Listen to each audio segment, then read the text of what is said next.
Hi, everyone.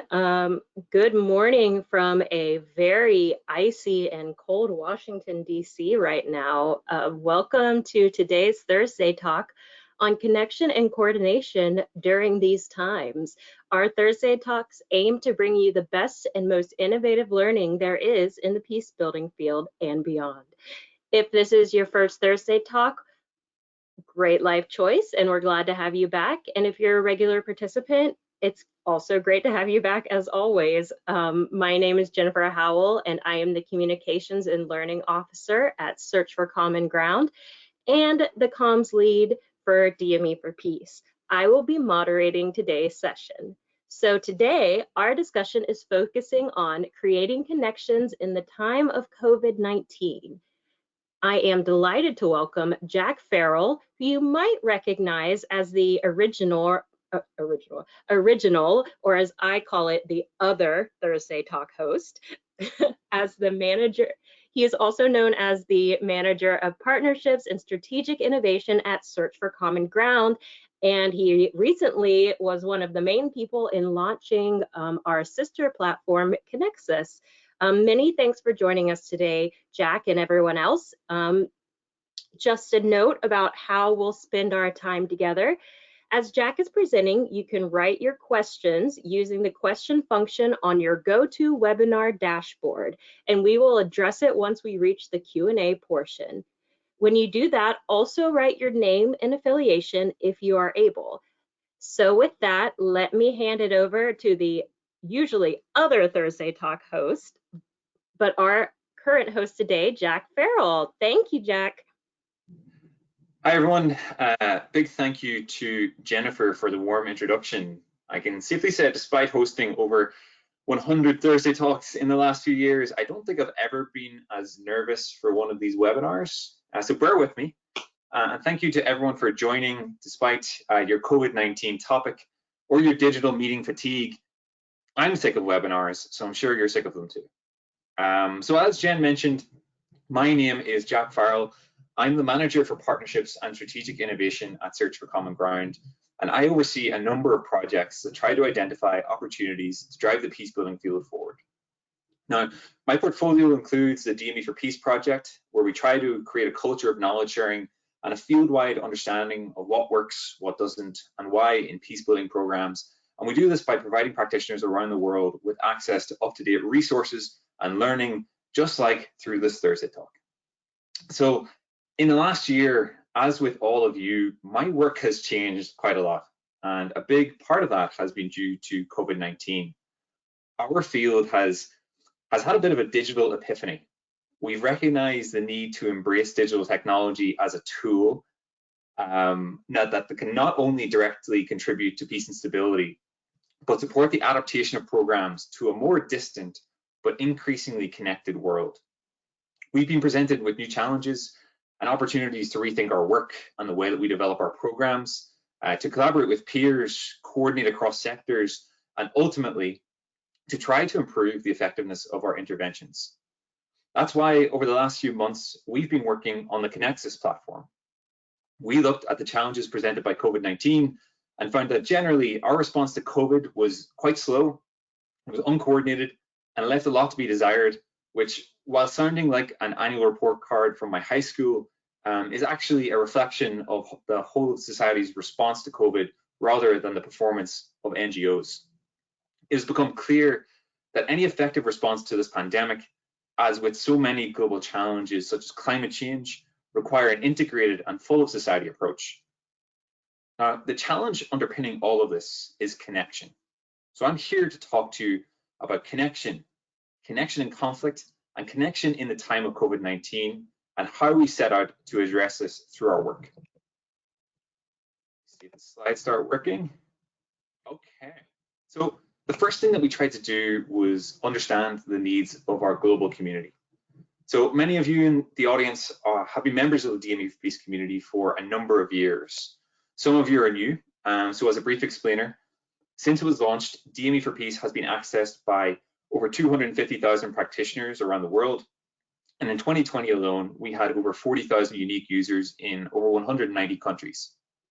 At the beginning of 2020, we conducted a community survey to better understand what our community expected and needed from the platform. The two most popular results were access to resources, learning and information, and the second was greater connection opportunities between organizations across sectors and with their peers. So we started to address, we started to plan to address these needs, and then COVID-19 happened, and the world as we knew it completely changed. The connection challenge we were presented with wasn't just confined to the practical elements of our work, such as project implementation and identifying partners. It now related to our everyday lives. With social distancing, lockdown, and self-isolation, people began to feel increasingly distant from one another. And this has had huge psychological ramifications for our ability to feel fulfilled and our ability to do our work. In 2020, it was increasingly easy to close yourself off from the world, to bottle up frustrations and anxieties without clear avenues for venting that or seeking support. We understood both through our community outreach and our personal experiences of the significant connection challenges that people were facing. So our first attempt at responding to this connections challenge came in response to the initial coronavirus wave. We launched the Connections Initiative on DME for Peace. Now, the Connections Initiative built on the experience we developed through the DME for Peace mentorship program and allowed peace builders around the world to digitally connect with other practitioners, develop working relationships, and have real conversations about their work through this period of isolation. The premise of the entire initiative was that we would facilitate the initial connection through a matchmaking process. Then, in the first few weeks, we provided participants with partners and their partners with resources and discussion questions to help them get started, understanding that people often find that the start of a conversation the most difficult. We knew that due to our own constraints, though, we could only commit to making that initial connection. This initiative received over 300 applications from practitioners in 50 countries, which to us demonstrated both the interest in a connections initiative, but also the need within our community. And that, made clear the importance of connection to our work moving forward. So building on the success and building on the interest of Connections Initiative, we at Search for Common Ground started working with the European Union's instrument contributing to stability and peace. And we were working with them on building a learning platform to ensure that knowledge sharing across COVID-19 response programming in conflict-affected contexts was done in a fair and productive manner. So this learning platform is part of a wider piece of work being done by Search for Common Ground, where we are implementing COVID response programs around the world.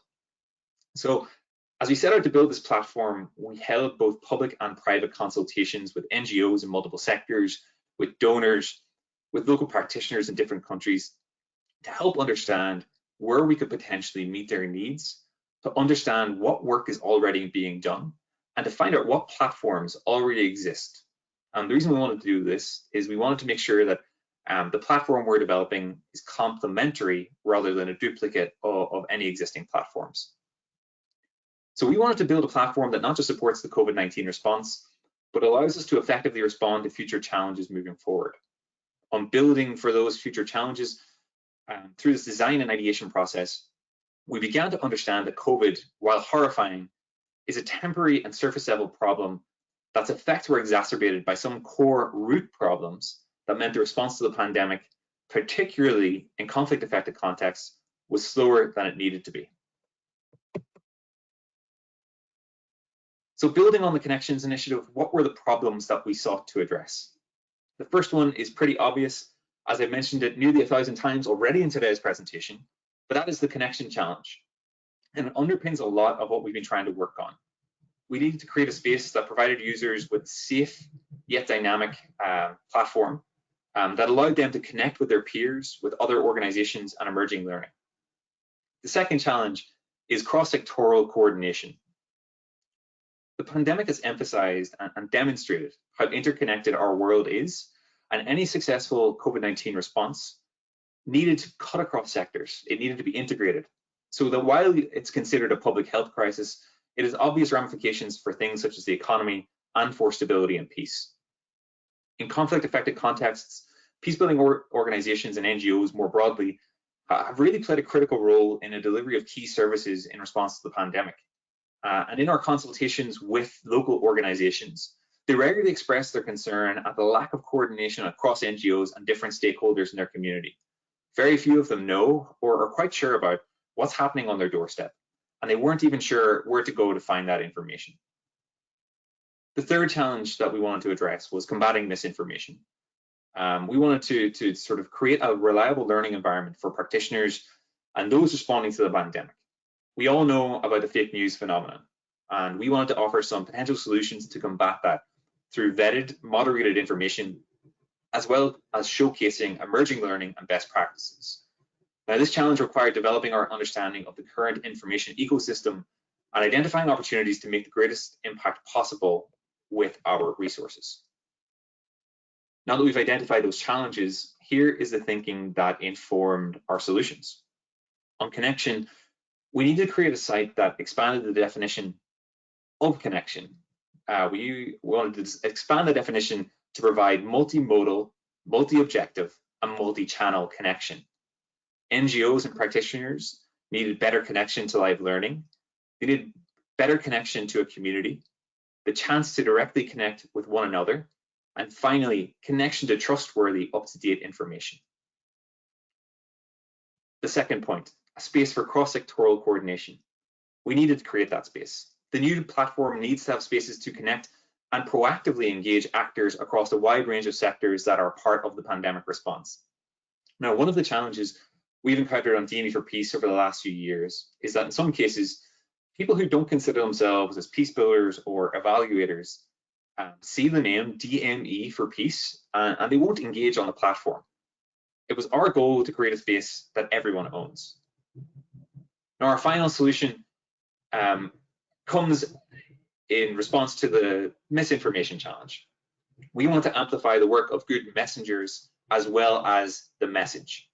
We, speaking about people generally, take our cues and absorb information more readily when it comes from someone that we respect and look up to.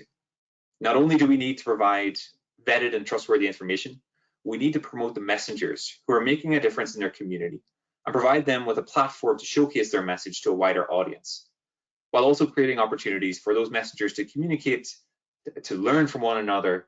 And in that regard, digital influencers became a key demographic that we seek to engage through the platform. So here is where we landed. We landed with the Connexus platform. As you can see, Jennifer has shared the link to Connexus with you right now. Oh, before we skip ahead. So like I said, we took those challenges, we took those solutions, we put them together in a pot, we mixed it all together, and we ended up with Connexus, which we launched a couple of weeks ago. Connexus, as we designed it, responds directly to the connection, coordination, and misinformation challenges that we face and creates an innovative space to address these.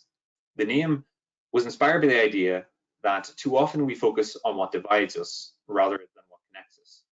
In the first few weeks of the platform, we've had over 1,000 users from 91 countries, and I believe, and I'm biased in saying this, but we're only scratching the surface of the platform's potential. So what can you do on the platform? Well, one of the best things about this platform is it's accessible to anyone, anywhere in the world. You can sign up, become a member of a community of people changing the world, and it's all free. You can build a profile really quickly by entering your information, or you can link it with your Facebook, LinkedIn, or Google accounts to populate it. You can add a bio or a profile picture. You can list yourself as open to being a mentor to emerging practitioners. You can follow other members, track the resources they're uploading. You can see the discussions they're starting, and you can actually send members direct messages. This is a user-controlled feature, so you can turn that on or off. Now, once you build a profile, not only can you do all those amazing and exciting things, but you can contribute to the resource library. You can contribute to discussion forums, feed in your knowledge, and you can also start discussions to engage the community, to share what you've learned, or to ask questions to solicit input of members around the world. One of the things we also try to do through this platform is to make sure that the platform is contextually relevant. We have an integrated site tagging system that emphasizes location and context. So for example, if you're a user from Iraq, you can search resources and discussions specific to the Iraqi context. If you're interested in looking at things from the global level, you can do that too. The other exciting thing to remember about Connexus, and we shared this with our audience when we launched the platform, is this is very much the starting point for us. In the coming weeks, we'll be adding a number of features, and one of those is a global mapping feature, which will invite users, NGOs, research institutions, academics to add their information, which will populate a map of the world and allow partnerships and direct connections to be made across organizations. Now, the reason we built this specific feature is that during the consultation period, in addition to local NGOs not being sure about who's working or what's happening in their community, academic and research institutions regularly cited that they struggle to find local organizations to partner with. An example of how the map could be used is if you're building a program in Iraq and you want to find out who or what organizations are working in Kigali on a specific issue, then you can search this map and then click on the connection option. This map will be crowdsourced with users directly adding and having full control of their data. We are making sure that this map is built with safeguards to ensure that the information is both secure and isn't being accessed by nefarious actors. And as you all are on a Thursday talk today, we're going to build on the success of the Thursday talks. We are planning on hosting multi-channel live discussions through the platform to discuss key issues around COVID-19 response, including topics like vaccine distribution in conflict-affected contexts. Beyond those high-level user features, Connexus was built to be complementary to DME for Peace. It is not meant to be a resource library outside of COVID-specific learning. So through the platform, we plan on showcasing what's working in COVID response and sharing key resources and learning with our community. As I mentioned earlier, Connexus is part of a global COVID response program that Search for Common Ground is implementing. This work is being funded by the European Commission, and Connexus will be utilized to share key learning generated by Search and other organizations being funded by the EU to respond to the pandemic. An example of this is on your screen. And this is Search for Common Ground's recent report on trust. Now, this report is fascinating, and I encourage everyone today to read it. It's available on Connexus, and it highlights how current low rates of confidence in governments in conflict-affected settings could potentially undermine the vaccine acceptance needed to reach herd immunity.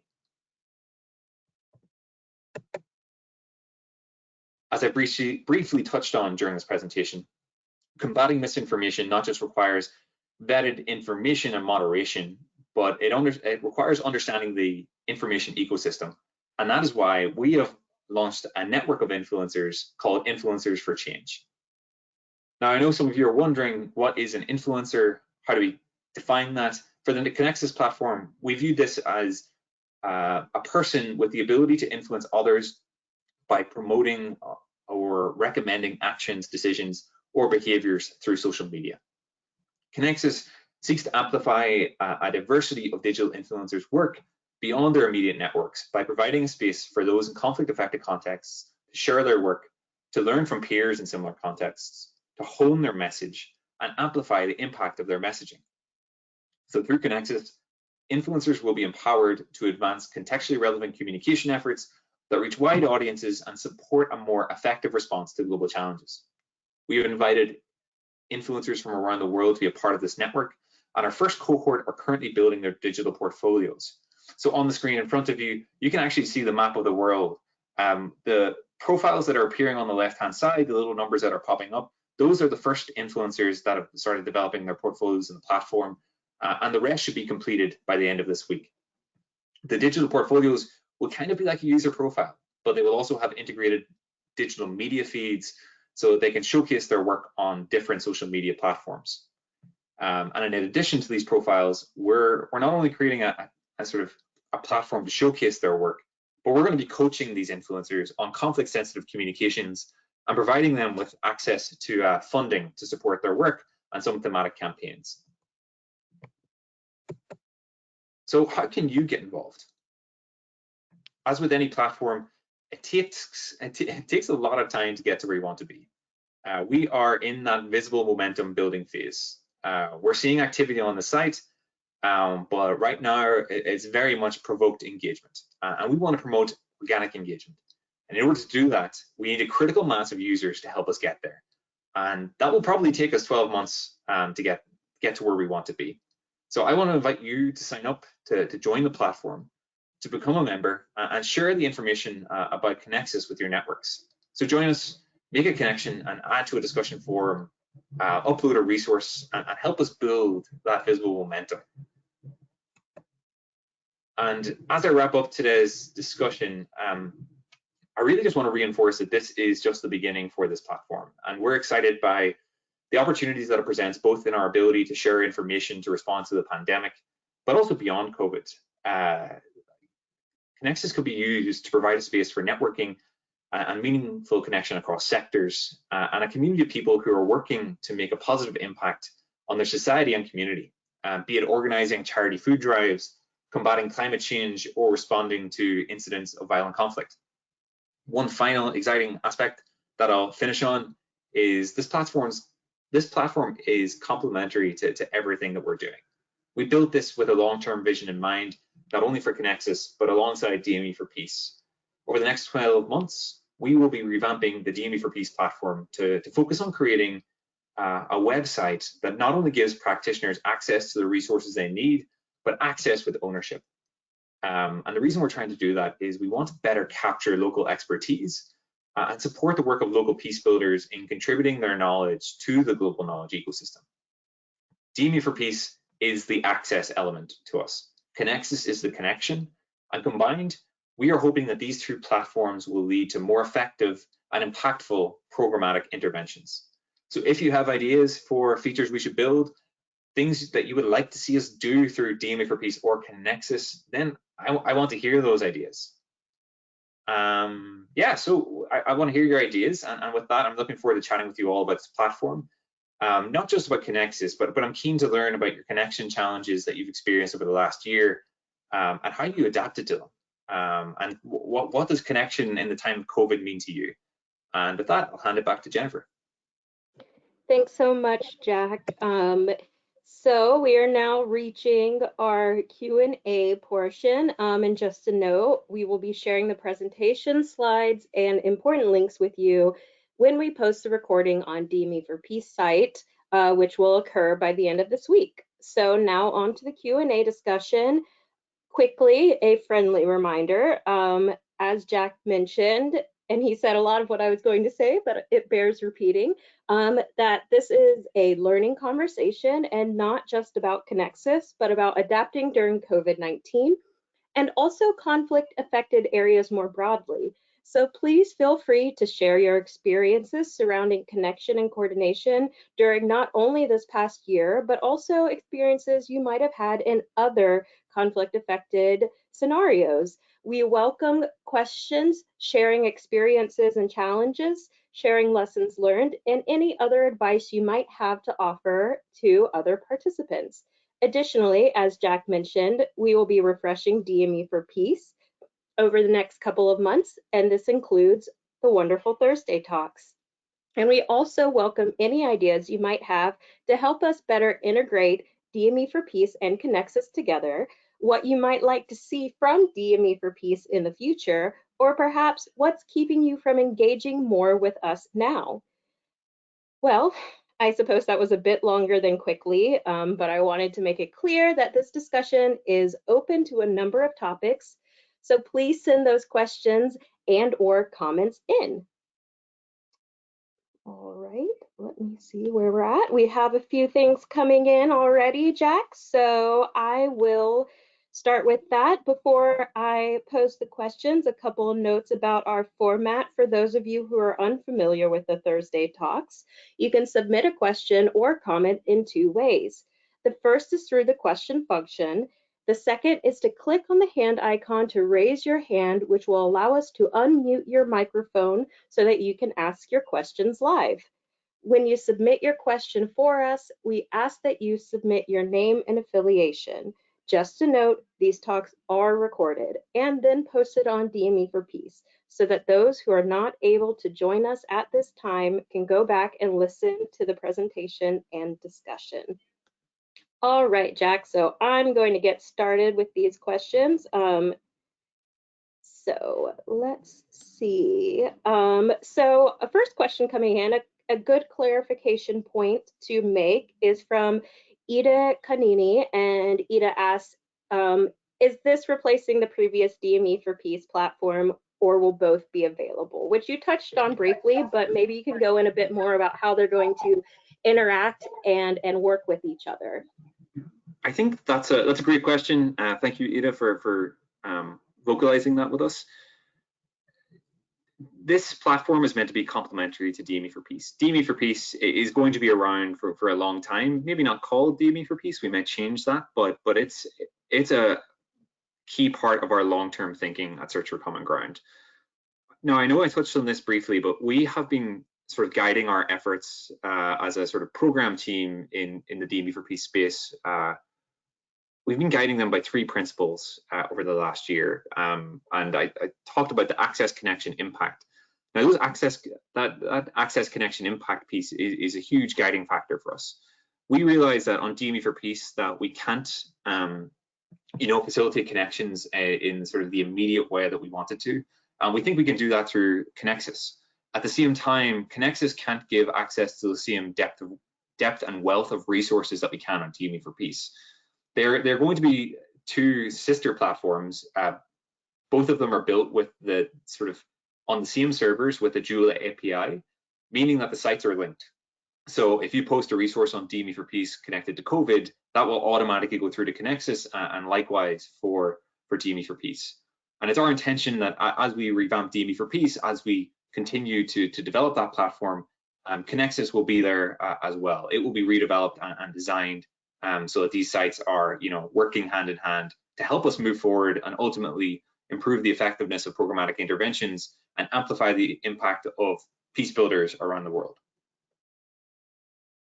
All right, great. Thanks, Jack. Ida also asked if they are linked at any one point, the two sites, or will they remain two separate sites? Do people need to create two different profiles and registrations? How did their synchronicities, if that's the right word, work together, which you touched on a little bit, but just to clarify.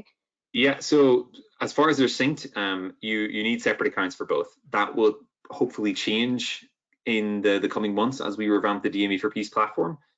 But one of the really, really nice things about Connexus is that you can sign up with sort of really, really quickly through your Facebook profile, through your LinkedIn, through your Twitter, through your Google, or you can just use your regular sign up. It's really quick, it's really easy, it's really fun. You will need that to get onto Connexus. That will change in the future. Right now, the main point of connection is between the resource library, like I said. It is our hope as we move forward that whenever you go to access a discussion forum through DME for Peace, we're not going to build discussion forums on DME for Peace. What we will do is reroute the traffic to Connexus.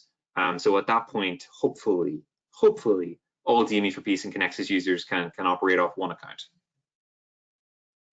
Fantastic. And Alma Zara, excuse me, made a comment about please join with video. Alma, if you would clarify for me a bit more what you mean by that in the question function, that would be wonderful. If it's about video for the Thursday talks, we keep them off because of connectivity issues and trying to reach the largest possible audience, even if someone's bandwidth is quite low. Video can crash a lot more computers. So that's why you don't get to see our lovely faces.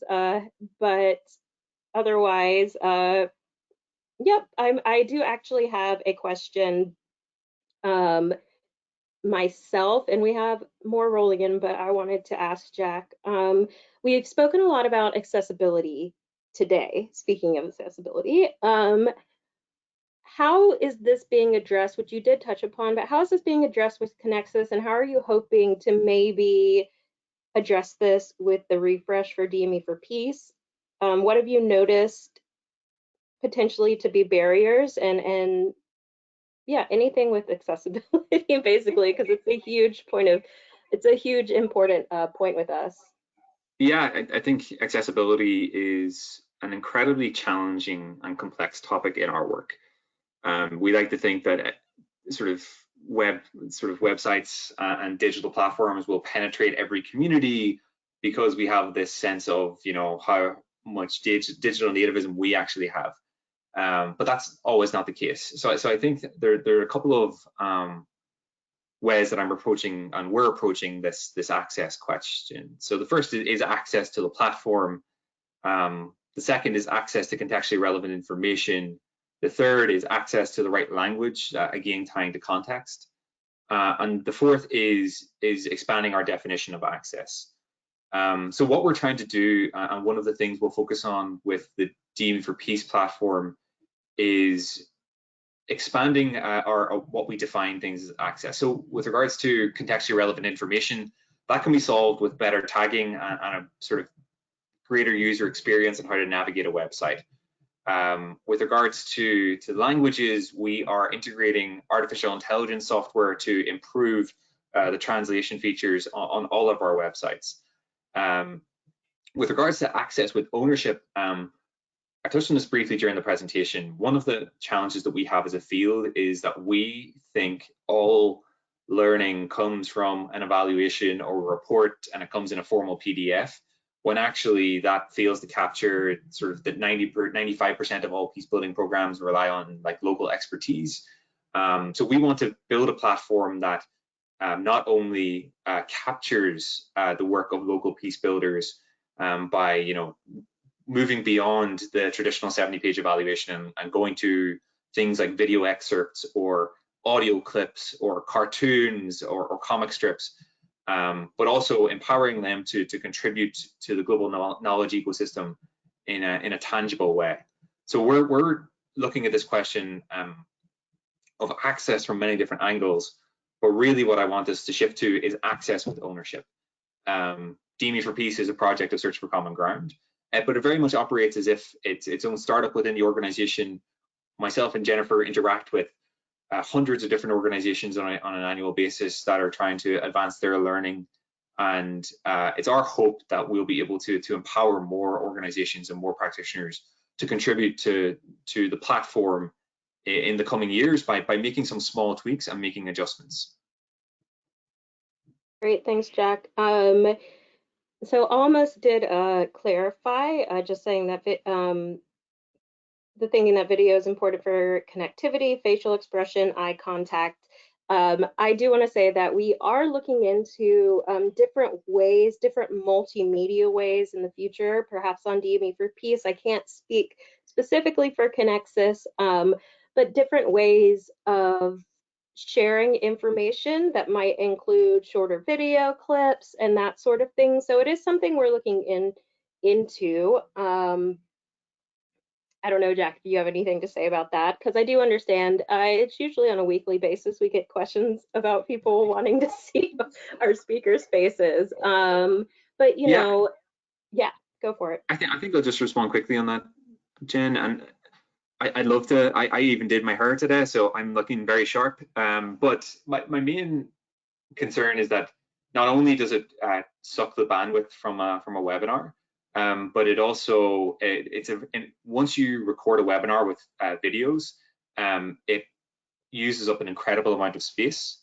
So it becomes difficult to download and difficult to process and difficult for people to watch on the back end. Like ultimately what we're trying to do with these webinars is, yes, we want to have a live learning discussion, but we also want to record the conversations so that anybody who misses it can go back and learn from the wider presentation. So yes, I think that there are other methods that we could potentially use, other kinds of conversations where we could use more engaging video. But yeah, I think that right now we're trying to reach as many people as possible, again on that element of access, and keeping this as low bandwidth and as sort of low tech as possible benefits us. Yeah, thanks, Jack. So we have a question from our colleague, actually, at Search for Common Ground, Mathilda. Sorry, I'm so bad with names already. And Mathilda asked, well, it says thank you to both of us, which is very sweet, but So the question is, Connexus is designed to connect a wide range of practitioners at the international and local level. How are you planning to have donors and policymakers engage in the platform's activities? That is a great question. I think we've already seen some donor engagement in the platform, not just from our specific donors at the European Union, ICSP, but also from state governments around the world asking more questions about how they can participate in the platform. This all comes down to a long tail engagement strategy which we've developed. Like I said towards the end of our presentation, I don't expect Connexus to reach its potential in the next 3 months. This is very much a beta platform that we're building out and consistently trying to engage different audiences. What we are trying to do with donors and with high-level policymakers is, do specific outreach that engages them. So not only through the Connexus platform and showcasing what all the features that we have, but also Search for Common Ground's work on responding to COVID-19 around the world. On local peace builders, one of the areas we've been trying to develop is, getting the tool in the hands of the people that could actually use it. So we're working with local networks, including groups like the African Evaluation Association, to socialize this with their membership, to make sure that anyone anywhere in the world can join and access. Very different audiences require different levels of engagement, different levels of outreach, and we've been trying everything under the sun. One of the areas that we've been challenged with, and we're constantly developing our knowledge around, is engaging with public health actors. As I mentioned, when you're pitching or speaking with a public health actor and you tell them that you built this platform around COVID-19 in conflict-affected contexts, it's like, even if they work in a conflict-affected context, they see the word conflict and they turn off. Or you have practitioners who are peace builders who view themselves as working on peace building, but not working on COVID-19, so they don't click through the profile. So I think we're trying to answer a number of different audience engagement questions. And really, I think if you ask me that in 6 months' time, I'll have a better answer of, this is how we were able to help a donor or a government answer key questions around COVID-19 trust. Like I said, COVID-19 also demonstrated to many of us that we all learn in different ways. Some people learn through live webinars. Some people learn through asynchronous discussions. On Connexus, we're able to facilitate both of those. A live webinar where we can talk to people about what's happening or emerging learning, but also we have these discussion forums that allow people to sort of share and solicit input and feedback and advice on different issues. So right now we're working on it. I'd love to say XYZ have engaged, but we're still very much in that building phase, and that will take time. Thanks so much, Jack. We have a question from Gladys Tiffany. The question is, or the statement and question is, I'm not very techie, which I'm sure a lot of us can relate to. So how would this platform compare to social media or Slack or some of those other options? So there's this, it all depends on how waffly or how high and ambitious I want to be. There's a couple of things that I think are really similar about this platform to other social networks, and obviously it's been inspired by different features from different platforms. Initially, it can look like LinkedIn, because we have built-in features where you can become a mentor and where you can upload your resume, but it's not a job site. At the same time, we just want to showcase people's portfolios so that if they want to connect with someone, they have the ability to know who the other person is. As far as the features element, my long-term, and I think our long-term ambition with this is to become like an NGO Reddit, in that moderation is really, really important to high-level information and embedded information for practitioners in conflict-affected contexts. So hopefully, in 12 to 18 months' time, we're able to identify community moderators who are able to moderate discussions and provoke engagement from different members of the community without us having to be a part of that. Ideally, that's where we'll be. And And there are a number of possibilities for this. And I think, we could go one of two ways. We could try and go the Facebook route, but I don't think people are going to accept a new social media platform like that. I think our pitch is different. I think our pitch is, this is about a community of people trying to change the world, a community of people trying to, promote positive changes in their society or promote positive discourse in their society. And we will adapt and we will change and we will pivot depending on how we can best meet the needs of the community. And hopefully we'll persist. But that's a great question. Like I said, a little dash of Reddit, a little dash of LinkedIn, and you get Connexus, a nicer version of those. Thanks so much, Jack. Reach for the stars, as they say. So we have a question from Colonel Pratt, and I apologize. One of my strengths is unfortunately not sounding out words or pronunciation. I try but fail often. So my apologies for mispronouncing your name. But the question is, I'm a grad student who is still learning about the peace building landscape.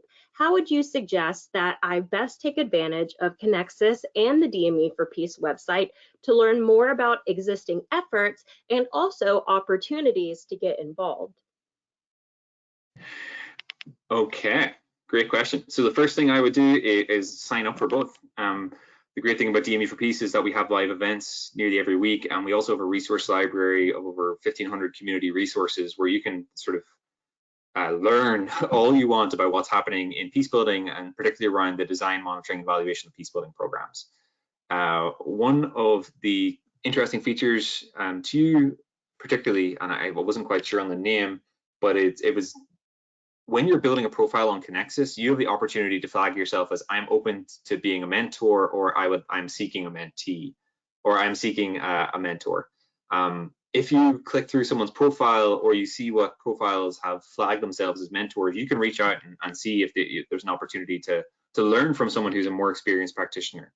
I would also introduce yourself to the community. Some of the discussion forums are really great on Connexus already, despite the fact that the site has only been live for a couple of weeks. There's a lot of learning there, and there's a lot of opportunity to connect with each other through different topics or through different themes, or even through the introductions page. But yeah, there's just a lot that you can do. And my main piece of advice to a new practitioner or emerging practitioner in this field is just to get out there, and visibility is key. So visibility through many different platforms is better than visibility through one. Great, thanks so much, Jack. We have another question from Almas Sara, and this will really be telling about your true feelings. Do you think Connexus is better than Meetup? And I do have to say, based off this question, I would be very much, and this might be something for a survey later on, which Almas, I would love to hear your thoughts about how you're using Meetup for your professional connections, for your work, and also for your learning, because that is fascinating for me and actually not something that I have thought about. And going into the DME for Peace refresh, which I am I am pushing right now, I would just love to hear more about that. But Jack, what are your thoughts? Yeah, I think that's a great question. I think that what makes, I think visually Connexus is nicer, and I have to say that, but look, what we've done with Connexus is try to create a space for cross-sectoral coordination on specific issues. Understanding that people take ownership over certain names or ownership over their certain identities. We wanted to create a dedicated space that people felt was their own. One of the things I find with Meetup, and I sort of did quite a bit of engagement with that site whenever I was developing Connexus, is that there is just a lot happening on Meetup. You can sort of work anywhere, work on anything. And I think ours is more focused on, specifically the peace building, development, humanitarian, and public health sectors. And it's more focused on specific learning around that and knowledge sharing. If one day, people are organizing meetups through Connexus, then fantastic. But right now, I think we were responding to specific needs that we identified. And the other thing, which again, aligns with the idea of complementarity, when we talked with practitioners about this, they wanted a dedicated space. They didn't just want to go to like a Facebook group where they could connect. There are hundreds of Facebook groups working on these specific issues, but very few of them actually talk to one another. So what we're trying to do is coalesce those streams, coalesce those groups, and bring them together in one unique and dynamic way. And like I said, I would encourage all of you to go and click through Connexus and tell me what you think about the site. We're constantly iterating and adapting. We're going to be building new features on it for the next 6 months. So I'm keen to hear your feedback. I'm keen to hear about features we can improve and areas we could go to further develop it. Like I said, COVID-19 is the sort of main issue that we're driving to address right now. But COVID-19 is not going to be here forever. We're going to be working towards other issues and helping people in our community make a difference. So we want to hear from you. I'd love to hear your ideas. My email is on screen, and I know most of you probably have received a billion emails from me in the past. So I look forward to hearing from you and building out the future of Connexus with you. Oh, wonderful. And Alma says that they will check out Connexus. So that's a win in my book for today. I know we're reaching the end, and you pretty much touched it in that last comment, but I personally just wanted to like ask a question really quick, and I feel like it's something that maybe people come up against when dealing with. I know one of the big features is the discussion forum, which you mentioned. I think there's probably people who are a bit I can't think of the right word right now because of course I need to think of it. Not nervous in writing, but overwhelmed by the thought of putting themselves out there, starting a conversation, responding. Maybe they don't feel like, you know, imposter syndrome. Maybe they don't feel like, well, I'm the expert in XYZ, even if they have a lot of really important information to share. What advice would you give to somebody, you know, because we're really encouraging people to get involved in this aspect of the site, which could be really beneficial for so many people who are a bit maybe overwhelmed by the idea of starting a discussion thread or talking as a quote expert within one. Yeah, well, I think I think it's a great question. Like, you know, I want to encourage everybody to participate because I want the platform to succeed, but also every action that we take as human beings is a learning action. We have an opportunity to develop our skills, to understand sort of who we are, to take actions that, you know, may work, may not. As someone who has had a startup that failed, as someone who has, you know, regularly embarrassed myself on these webinars through mispronunciations or names, or as someone who is not an evaluator or not a technically trained peace builder, but someone who has learned through programs and through my work over the last few years, I definitely understand that sort of feeling of being overwhelmed or nervous or anxious to contribute. What I will say is, no matter who you are, you bring a unique perspective to our community. You bring incredible value and knowledge that I think someone could benefit from. If you have a question that, you know, you're a little bit anxious about, you're not sure you want it to be a discussion forum, you can send it to me via email and I can talk and workshop it with you. But our community, for the most part, and right now in particular, is incredibly nice. People are constructive. Dialogue is positive. Dialogue is moving towards solutions as opposed to what we have on current platforms like Facebook, like Twitter, where it's outrage-driven analytics, where it's like the negative messages sort of build towards something. We want to be the opposite of that. Ours is built on learning. It's built on sharing. It's built on transparency and accountability. And I would just encourage people to share, to be open to, you know, nobody responding to your discussion, or no people not being quite sure about what you're actually asking, because that's the way you'll learn. You know, if you're not sure about what to put out there, like I said, I'm here to be a resource for you and workshop that. We're just looking to facilitate learning across the field, to facilitate knowledge sharing, and to help you make the most of your potential. So if I can be of help, great. If Connexus can be of help, then fantastic.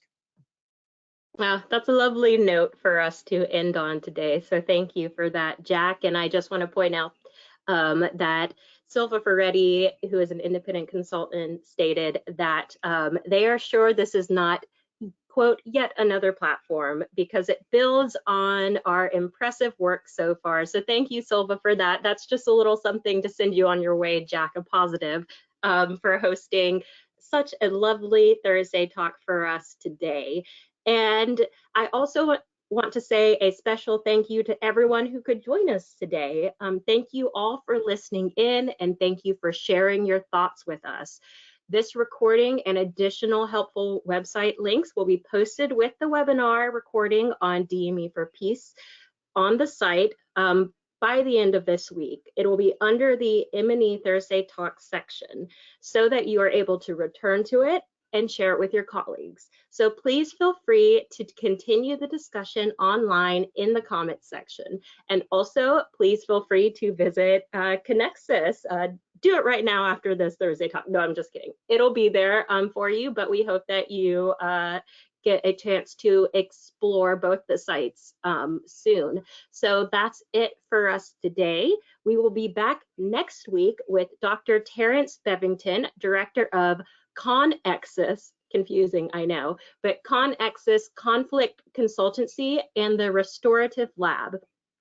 Dr. Bevington will be discussing the everyday peace indicators and more specifically, the measuring of everyday peace in schools, including methodology and findings behind this initiative.